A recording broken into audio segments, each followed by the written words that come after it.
ఇప్పుడు చర్చ జరగాల్సింది నీ 100 రోజుల పాలన మీద చర్చ జరగాలి. నువ్వు ప్రజలకు ఇచ్చిన హామీల అమలు మీద చర్చ జరగాలి.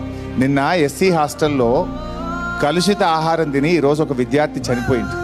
ఎన్ని సంఘటనలు జరిగిన ఈ 4 నెలల్లో భువనగిరిలో, నల్లగొండలో, మహబూబ్ నగర్లో ఎస్సీ ఎస్టీ హాస్టల్స్లో సరి అయిన ఆహారం దొరకక పిల్లలు మరి విష ఆహారం తిని చనిపోతూ ఉన్నారు. మొన్న భువనగిరిలో 2 ఆడపిల్లలు ఆత్మహత్య చేసుకున్నారు. ఎస్సీ దళిత మహిళ విద్యార్థినులు ఆత్మహత్య చేసుకున్నారు. ఈ ప్రభుత్వం రేవంత్ రెడ్డి గారు ఆ రోజు ప్రతిపక్షంలో ఉన్నప్పుడు చీటికి మాటికి పోతుండే కదా, మరి ఇలా ముఖ్యమంత్రిగా నీకు టైం దొరకలేదా? దళిత ఆడపిల్లలు ఆత్మహత్య చేసుకుంటే ఎందుకో పోయి పరామర్శించవు? నిన్న కలుషిత ఆహారం తిని గాంధీలో విద్యార్థి చనిపోతే అర్జెంటుగా పోలీసులు పోయి ప్యాక్ చేసి తల్లిదండ్రులను బెదిరించి మేము హాస్పిటల్కి మేము ప్రతిపక్షం వాళ్ళు పోతామంటే మాకు అవకాశం ఇవ్వకుండా శవాన్ని ఊరుకు పంపిస్తావు.